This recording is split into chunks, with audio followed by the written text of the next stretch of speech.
औज़ु बिल्लाहि मिनश शैतानिर रजीम बिस्मिल्लाहिर रहमानिर रहीम।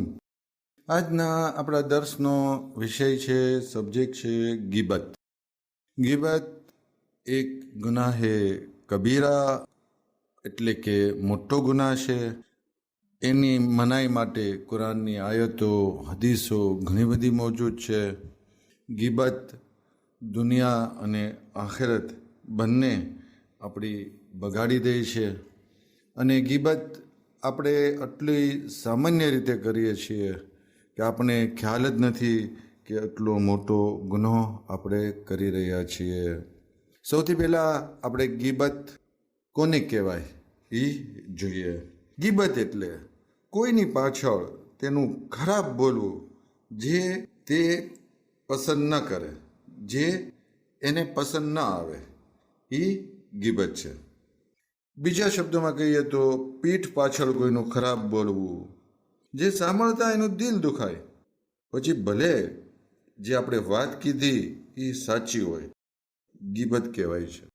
આપણે કહીએ કે આપણે ક્યાં કાંઈ ખોટું કીધું, એ હતો તો એવું કીધું, એને એવું કર્યું તો કીધું, અથવા એ બોલ્યો તો કીધું, તો એ જ ગીબત, એ જ ગીબત છે. અગર ન બોલ્યો હોય કે ન કર્યું હોય અને આપણે એવી વાત કરીએ તો એ તો તોહમતમાં આવી જશે, અને તોહમતનો ગુનો તો ગીબત કરતાં બી મોટો છે. એ જ રીતે કોઈમાં કોઈ શારીરિક ખોડખાપણ હોય તો એના ઉલ્લેખથી એને બોલાવવું, એને સંબોધન કરવું. જેવું કે આંધળો હોય, આંખે બતાતું ના હોય, નાબીના હોય તો દાખલા તરીકે આંધળો કહેવું. કોઈને કાને ઓછું સંભળાતું હોય તો આપણે કહીએ કોણ, તો બોલો બેરો. કોઈને પગમાં તકલીફ હોય તો આપણે કહીએ લંગડો. આવું કહેવું પણ ગીબતમાં શામિલ છે. આનાથી બી આપણે બચવું જોઈએ. હવે ગીબત વિશે કુરાન શું કહે છે? કુરાને બહુ સખત શબ્દોમાં, કડક શબ્દોમાં ગીબતની મનાઈ કરી છે, મઝમ્મત કરી છે. એવા કડક શબ્દો કે આપણે સાંભળશું હમણાં તો આપણે તાજ્જુબમાં થઈ જશું કે આટલો બધો મોટો ગુનાહ છે ગીબત. અલ્લાહ તબારક તાલા પોતાની કિતાબ કુરાને મજીદમાં સૂરે હુજરાત આયત નંબર 12 ફરમાવે છે, જેનો આપણે સીધો મફહૂમ જોઈએ એનું. અને અલ્લાહ કહે છે એકબીજાની ગીબત નહીં કરો. શું તમે આ વાતને પસંદ કરો છો કે પોતાના મરી ગયેલા ભાઈનું ગોશ્ત ખાઓ? યકીનન તમે આને ખરાબ સમજો છો, તો અલ્લાહથી ડરો. બેશક અલ્લાહ તોબા કબૂલ કરવાવાળો અને મહેરબાન છે. અલ્લાહ કોઈ મોમિનની ગીબત કરવી એવું ગણાવે છે કે પોતાના મરી ગયેલા ભાઈનું ગોશ્ત ખાવા બરાબર. તફસીરે મજમુલ બયાનમાં આ આયતની તફસીર આપણે જોઈએ, શાને નુઝુલ જોઈએ કે ક્યારે નાજિલ થઈ, શું થયું. તો તફસીરે મજમુલ બયાનમાં છે કે એક વખત બે સહાબીઓએ જનાબે સલમાન ફારસીને હઝરત રસૂલ ખુદા સલ્લલ્લાહુ અલૈહિ વસલ્લમ પાસે કાંઈ જમવાનું લેવા મોકલ્યા, કાંઈ ખાણું લેવા મોકલ્યા.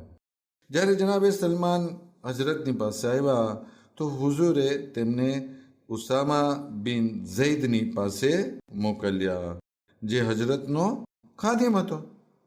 તેણે કહ્યું, જ્યારે જનાબે સલમાન તેની પાસે પહોંચ્યા તો બોલ્યો કે અત્યારે મારી પાસે જમવાનું પૂરું થઈ ગયું છે.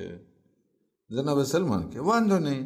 જનાબે સલમાન પછી પાછા આવ્યા ને બંને સાહાબીઓને કીધું કે ઉસામાએ કહ્યું છે કે અત્યારે કાંઈ જમવાનું છે નહીં, અત્યારના જે જમવાનું હતું એ પૂરું થઈ ગયું છે, ખાણું પૂરું થઈ ગયું છે. આ સાંભળી તે બંનેએ કહ્યું, ઉસામા કંજૂસ છે ને સલમાન એવો બેબરકત છે કે જો તે કૂવાથી ભરેલા પાણી પાસે જાય તો કૂવાનું પાણી પણ સુકાઈ જાય. ત્યાર પછી તે બંને સાહાબી હઝરતની ખિદમતમાં હાજર થયા. હુઝુરે તેમને કહ્યું કે મને તમારા મોઢામાંથી ગોશ્તની વાસ આવે છે. આ સાંભળીને તેઓએ કહ્યું કે યા રસૂલલ્લાહ, આજે તો અમે ગોશ્ત ખાધો જ નથી. આપે ફરમાયું, તમારે જનાબે સલમાન અને ઉસામાનું ગોશ ખાધું છે.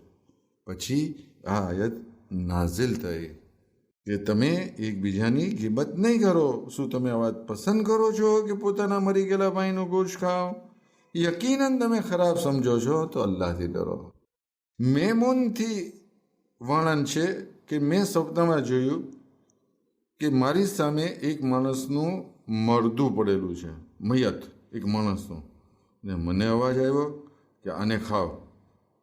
તો મેં માફી ચાહતા કહ્યું કે મને શા માટે આને ખાવાનો હુકમ આપવામાં આવે છે? મેં શું કહ્યું કે મને આને ખાવાનો હુકમ? મને જવાબ મળ્યો કે તારી સામે ફલાણા માણસની ગીબત થતી હતી ને તું સાંભળતો હતો. મેં કહ્યું કે મેં મારી જીતથી તો તેની કાંઈ બુરાઈ નથી કરી. મેં એને તો હું કાંઈ નથી બોલ્યો, કાંઈ ન તારીફ કરી છે ન બુરાઈ કરી છે. તો જવાબ મળ્યો કે તે પોતે કોઈની ગીબત નથી કરી, પણ તેઓની વાતો તું સાંભળતો હતો ને તે પર રાજી હતો. તે ત્યારે એનો વિરોધ શા માટે ન કર્યો? એક ઓર હદીસમાં ઇમામ જાફર સાદિક અલૈહિસ્સલામે ફરમાયું, ગીબત એ છે જેમાં મોમિનના એવા ગુનાનું વર્ણન કરવામાં આવે જેની લોકોને ખબર ન હોય ને ખુદાએ તેને પડદો રાખ્યો હોય. એ ગુનાને આપણે મોમિનો સમક્ષ લોકોમાં જાહેર કરી દે. કુરાનની બીજી આયત જોઈએ, સૂરે નૂર આયત નંબર 24, કે જેનો મફહૂમ આ છે કે કયામતના દિવસે તેની ખિલાફ, તેની વિરુદ્ધ તેની જબાનો, તેના હાથ પગ બધા ગવાહી દેશે કે તે શું કરી રહ્યા હતા.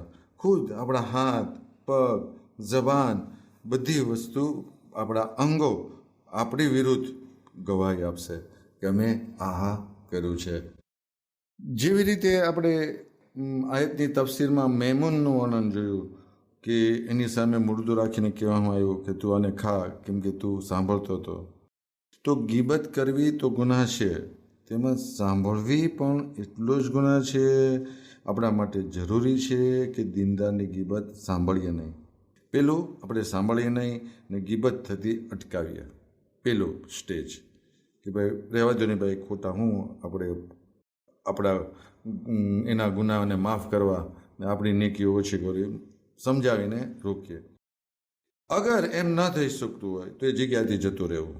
ચાલો ભાઈ મારે કામ છે, હું નીકળું. આપણે રોકી નથી શકતા તો જતું રહેવું. અને જવાનું પણ શક્ય ન હોય, બરાબર, ન રોકવાનું શક્ય હોય, ન જવાનું શક્ય હોય તો ધ્યાન ન આપવું. ગીબતની વાતમાં બિલકુલ રસ ન લેવો, બલકે એવું ચહેરાથી જાહેર કરવું કે આ ભાઈને ગમતું નથી આપણે વાત કરીએ. જો આ ત્રણમાંથી એક બી નહીં કરશું તો આપણે પણ ગુનેગાર ઠરશું, ગુનેગાર બનશું. હવે આપણે ગીબતની મનાઈ વિશે, ગીબત કેટલો મોટો ગુનાહ છે એના વિશે ને કુરાને જેમ કીધું એમ મરી ગયેલા ભાઈનું ગોશ્ત ખાવા બરાબર છે એના વિશે હદીસો રસૂલુલ્લાહની બે જોઈએ. રસૂલે ખુદા સલ્લલ્લાહુ અલૈહિ વસલ્લમ એક વખત ટ્રાવેલિંગ કરીને, સફર કરીને પાછા આવતા હતા. એક જગ્યાએ પડાવ નાખ્યો એટલે રૂક્યા. એમ લશ્કર રૂકી ગયું, ખેમા નાખવામાં આવ્યા અને જમવાનું તૈયાર થઈ ગયું. હવે સફર હતી તો જમવામાં ગોશ્ત ઘણું ઓછું હતું. પહાડવાળાઓ કે જ્યાં તેના ખેમા લગાવ્યા હતા તે આવ્યા અને કીધું કે આજે ગોશ્ત ઘણું ઓછું આવ્યું છે. રસૂલુલ્લાહ સલ્લલ્લાહુ અલૈહિ વસલ્લમે કીધું કે તમે ગોશ્ત તો ઘણું ખાધું છે. લોકોએ કીધું નહીં યા રસૂલુલ્લાહ, અમે ગોશ્ત ક્યાં, ગોશ્ત જ ઓછું હતું, ક્યાં વધારે ખાધું.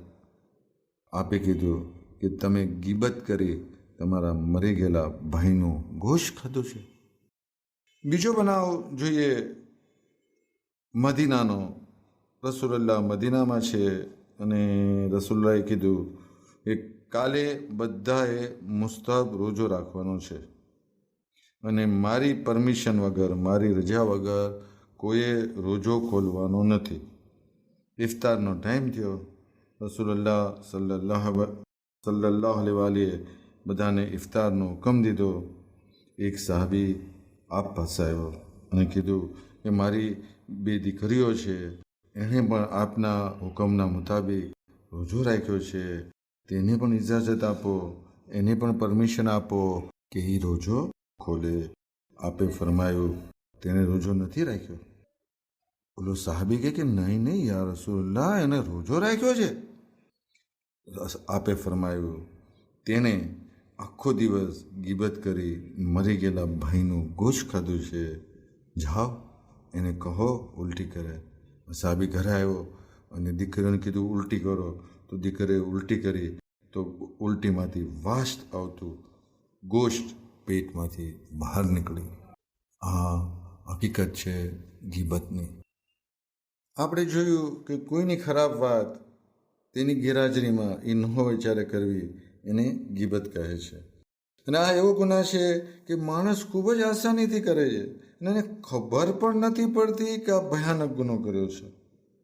હદીસે કુદસીમાં છે, અહીં મૂસા, જ્યારે કોઈ બંદો ગીબત કરે અને તોબા પણ કરી લે તો પણ જન્નતમાં સૌથી છેલ્લે વખતે જન્નતમાં દાખલ થશે.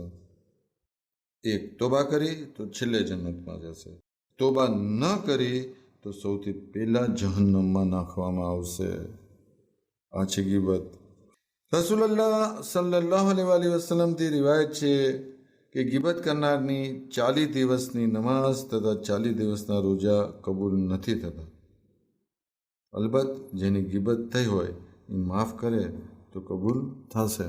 40 દિવસના રોજા અને નમાઝ. હવે આના ઉપરથી આપણે એમ નથી વિચારવાનું કે આપણે ગીબત કરીએ એટલે નમાઝ રોજા નહીં પડવા, નમાઝ રોજા નહીં કરવા. નહીં, આ તો ઓર ભયાનક ગુનાહ થશે. કોશિશ કરવાની છે કે ગીબતથી બચીએ. આપણે કોશિશ કરીએ કે કોઈની ખરાબ વાત આપણે ના કરીએ. હવે જો ગીબતનું લાસ્ટ હદીસ, લાસ્ટ વાક્ય કે ગીબતનું પરિણામ શું આવે. કયામતના દિવસે એક માણસને લાવવામાં આવશે, તેનું નામે અમાલ તેને આપવામાં આવશે. આખું નામે અમાલ ગુનાહથી ભરેલું. તો ઓલો માણસ જોવે છે એકી નેકી નહીં, આખું ગુનાહથી ભરેલું. તો કહે છે કે મેં તો ઘણી નેકી કરી છે, આમાં કોઈ નેકી નથી બતાતી. મસલન નમાઝ પડ્યો છું, રોજા રાખ્યો છું, સદકો આપ્યો છે, હજ કરી છે, જિયારત કરી છે, આમાં તો કોઈ નેકી નથી.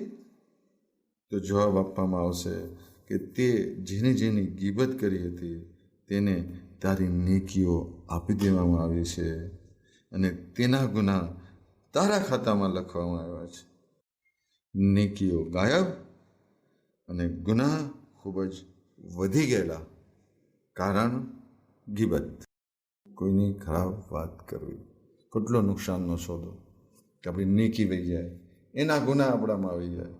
તો બહેતર છે કે આપણે કોઈની ગીબત ન કરીએ, કોશિશ કરીએ. આપણે કોશિશ કરશું તો ધીરે ધીરે આદત પડી જશે.